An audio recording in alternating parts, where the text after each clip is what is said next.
et merci pour ta générosité. Avec plaisir dans ce lieu quand tu veux. Allez, à Versailles demain. Toujours, moi, je suis toujours dispo pour Versailles. Allez, Merci. une troisième fois à Versailles. Ah oui, Bonjour Simon, bonjour. Comment ça va? ça va et toi? Ça va, merci. Nous sommes de retour à Versailles, une semaine, un peu plus, après Une semaine. une semaine, après ton dernier défilé, le Paysan, qui s'est tenu dans ce lieu assez dingue qui est l'Orangerie, qui est un lieu plein d'âme et de générosité. J'ai l'impression d'être dans un décor en 3D tellement c'est ouf. Donc c'est le deuxième défilé à Versailles dans un esprit qui est beaucoup plus champêtre que le chouchou, qui était quand même plus léger et second degré. Alors, j'ai beaucoup de questions à te poser. Comme mes précédents invités, je commence par la plus évidente, mais pas forcément la plus évidente. Qui est Simon Porte-Jacquemus? C'est, c'est une longue, c'est une longue réponse là. Donc, je m'appelle Simon, j'aime le bleu, le blanc, Marseille, les années 80 et les fruits. Voilà. Ça me suffit, ça me va. Jusqu'à présent, tes collections portaient des noms qui étaient souvent soit des lieux, soit des objets ou des éléments parfois abstraits. Je pense au papier dont on parlait il y a quelques instants, la montagne, le splash. J'ai eu la chance d'en voir beaucoup, beaucoup maintenant. Mais le paysan, c'est différent. C'est une personne, c'est un rôle social. Pourquoi ce choix plus humain cette fois-ci? Et est-ce que c'est le signe d'une démarche plus concrète, avec une intention plus forte, peut-être une volonté d'être un peu plus accessible dans l'idée, du moins? Franchement, il y a pas de stratégie. Le paysan, c'était moi petit qui rêve. C'était pas les paysans, mais le paysan. C'est bien, il y a une nuance qui est Mm. assez là. J'ai voulu utiliser ce mot parce que je le trouve beau. Je trouve que ça renvoie à pays, à faire, à plein de choses que je trouve magnifiques. Et j'ai toujours pensé que j'étais pas si loin de ce que faisaient mes grands-parents, ce que faisaient mes parents. En tout cas, dans la passion et dans l'envie de faire les choses. Donc, c'est pour ça que ça me tenait à cœur de dire ouais, le paysan et d'être ici comme un symbole, c'était important. Oui, je pense que c'est une symbolique qui est assez... c'est beau, en fait. C'est ça, plein de gens ne comprenaient pas le paysan à Versailles. Enfin, c'était pourtant assez clair. Je trouve que ça, ouais, ça va de soi, finalement. Là où le chouchou était beaucoup plus second degré et léger, j'ai l'impression qu'on voit une femme Jacquemus, en tout cas, j'ai vu une femme Jacquemus qui a une féminité qui est beaucoup plus ritualisée, qui est beaucoup plus à l'aise avec son vécu et qui a peut-être une présence un peu plus ferme aussi. Est-ce que tu dirais que cette femme a mûri au fil des saisons? Est-ce qu'elle est toujours populaire? Je dirais déjà que c'est une constante évolution. Enfin, je reviens à des thèmes que j'avais en 2016-2017. Je pense que il y a dans ma carrière, on voit beaucoup, ça fait 17 ans, 16 ans, il y a comme ça des thèmes très pop, très arty. Il y en a très femme provençale, puis sensuelle avec la bomba, puis très pop avec Valençol et les 10 ans de la marque. Puis on revient à quelque chose. Enfin, il y a toujours comme ça des obsessions, des thèmes, je dirais. Là, on se rapproche de quelque chose d'assez traditionnel Hmm, et que j'ai déjà un petit peu effleuré, mais de manière plus, je pense, plus construite parce que j'ai un peu plus de métier. bien sûr. Bah, c'est les racines aussi. C'est les racines, cette fois-ci, c'était vraiment très intime. Je pense que j'ai été 2 ou 3 fois très intime dans mes collections. Ça a toujours été très dur parce que tu prends des risques Bien en sûr. donnant beaucoup. Cette fois-ci, je pense que ça a plu, mais c'est toujours un risque d'en donner autant, de mettre les photos de ma famille. À quel point j'allais être, voilà, être sensible à la critique cette fois-ci. Oui, C'est toujours compliqué quand il y a les photos de tes grands-parents, tes parents. Donc, bah, c'est précieux surtout, mais c'est j'ai pas ça. le choix parce que quand le 29 janvier, je suis par terre et je mets la musique comme ça, j'ai ça en vue, j'ai ce lieu en vue, j'ai cette musique et j'ai envie de faire ça et c'est inarrêtable, quoi. Hmm. Donc, voilà. Bah écoute, ça se sentait. Je trouve qu'il y avait une émotion dans la pièce qui était. Alors que la galerie est très longue. Et moi, je t'ai senti du bout de la galerie, du coup. Mais c'est vrai que c'était très émouvant. Merci. Chaque collection retrace et évoque des éléments de ton parcours à des degrés différents. Ton enfance, ton chemin. Mais celle-ci est évidemment très chargée en émotions. Je pense elle est vraie. Elle est très, très. Elle est brute presque, Mm. cette histoire. Je pense que c'est les débuts. Donc c'est l'histoire d'un début de cet enfant qui est animé et fou de mode à un très jeune âge. Je pense Mm. qu'il est toujours pas très loin.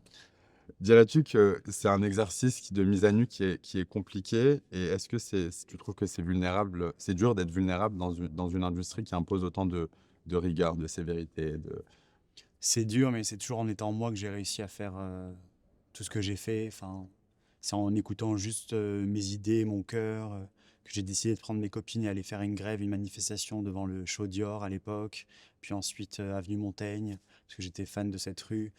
Euh, et c'est toujours la même énergie, c'est quand je décide d'ouvrir une boutique Avenue Montaigne, Mmh.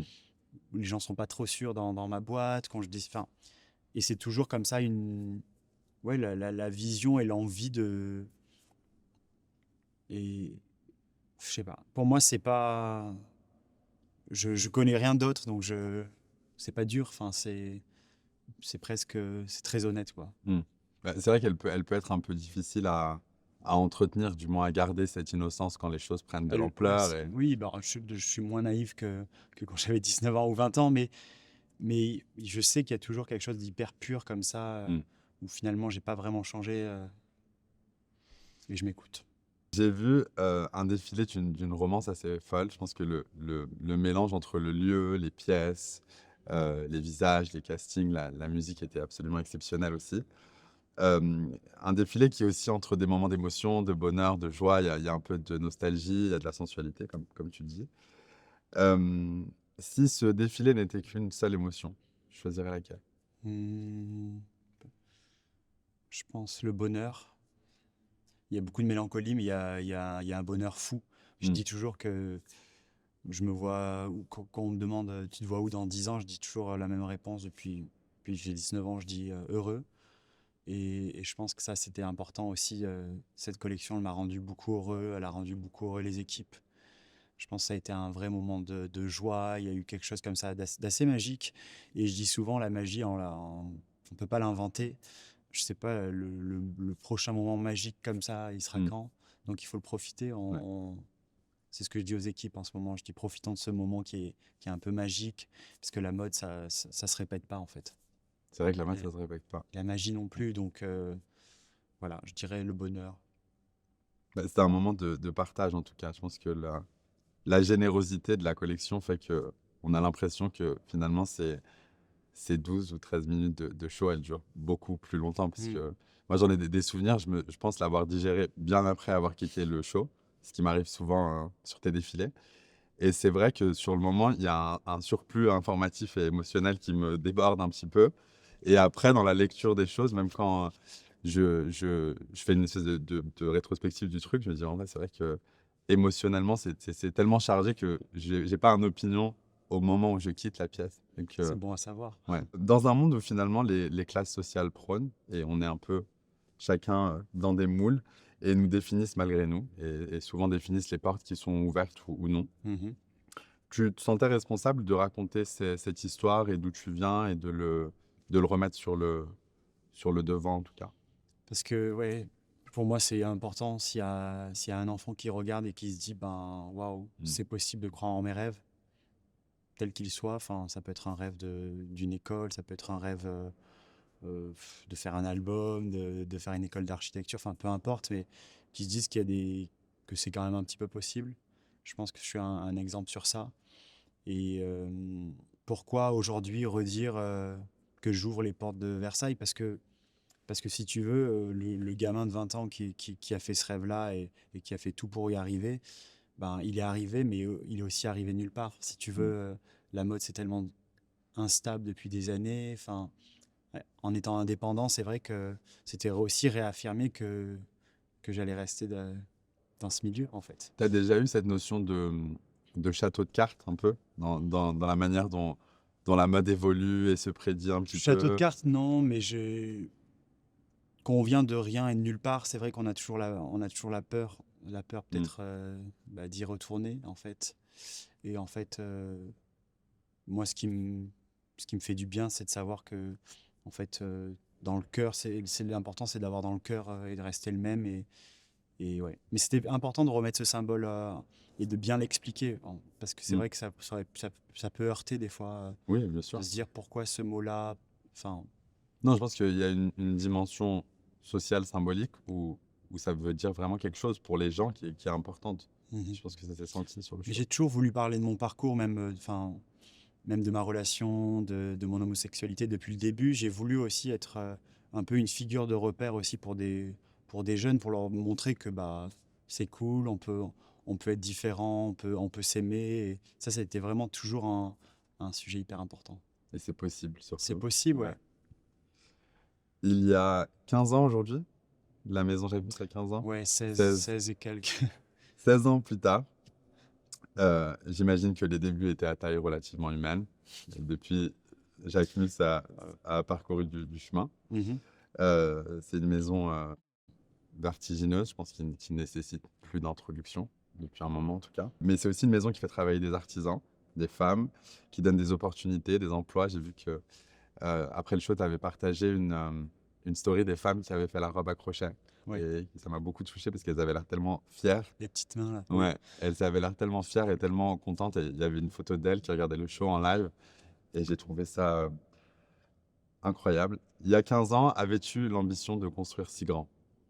Oui, oui, j'avais l'ambition depuis petit ouais, de construire si grand, mais si, enfin, si juste, parce que grand, ça veut tout et rien dire, Mm. mais je voulais quelque chose de juste qui me ressemble, et aussi une entreprise qui me ressemble, très humaine, donc ça, oui, je l'avais en tête depuis longtemps, mais je l'ai toujours en tête, enfin, faut toujours viser les étoiles, je sais que ça paraît une phrase un peu basic, mais c'est vrai, je l'ai toujours en tête.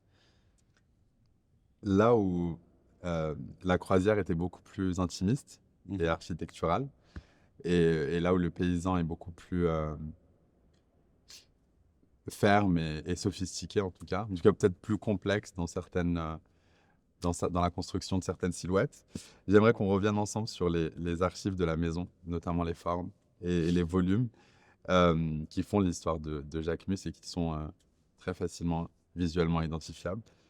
Après 16 ans, dans une mode qui évolue constamment, comment tu réinterprètes sans te répéter? Bah, ça, c'est une bonne question parce que j'essaye pas de me mettre de règles, de pas trop réinterpréter. Je sens quand les choses ils sont trop proches d'une collection, quand ils sont pas assez twistés, ça m'ennuie beaucoup.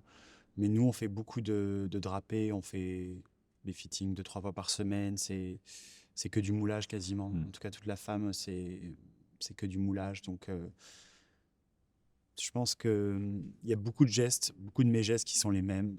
Je pense que si je commence à draper sur une mannequin, je vais tout de suite m'emprisonner. Donc, donc on essaye de trouver une autre manière de travailler. Là, pour cette collection, je voulais faire que des totems.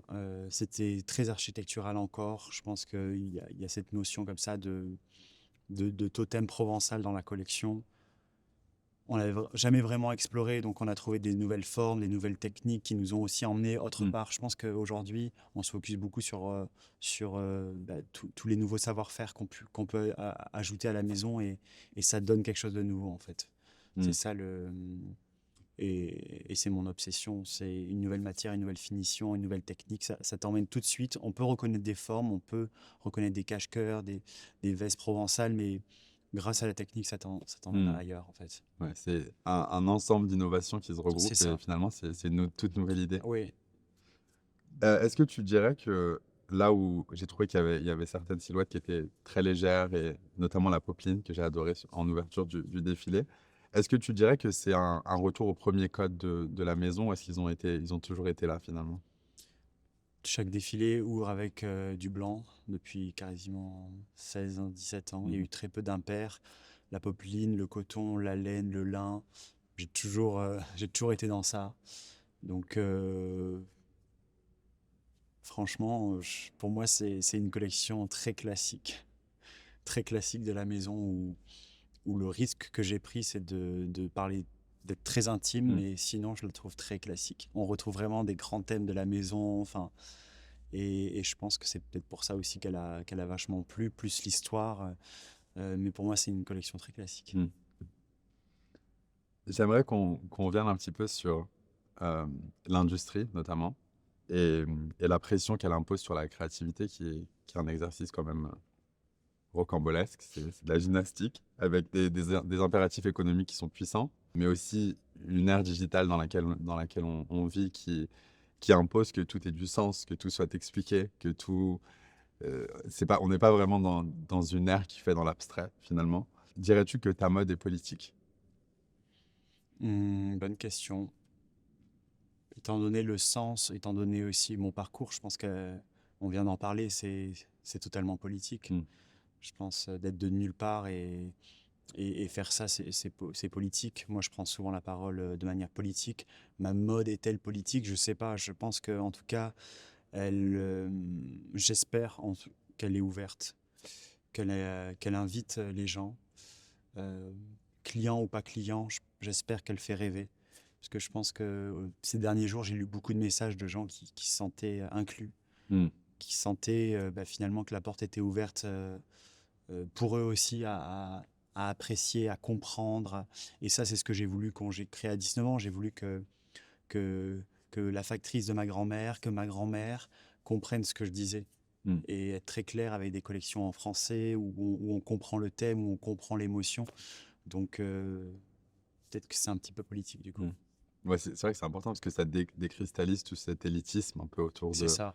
Chacun vient avec son bagage. Certains vont y voir un totem et une référence à Murano. D'autres vont voir une référence à Podane, un grand film populaire. D'autres vont juste penser à leurs grands-parents en Ukraine. D'autres vont...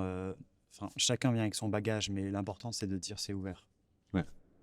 C'est vrai que je pense que la Maison Jacquemus fait un très bon travail de rendre le discours accessible. Et je pense que c'est ce qui parle et c'est ce qui plaît. Et en tout cas, je pense que c'est pour ça que ça attise énormément la curiosité parce que c'est pas un alphabet illisible finalement. Mm. Non, c'est hyper important ça Ouais. pour moi. C'est une de mes règles quand j'ai créé Jacquemus. Mm. Vraiment.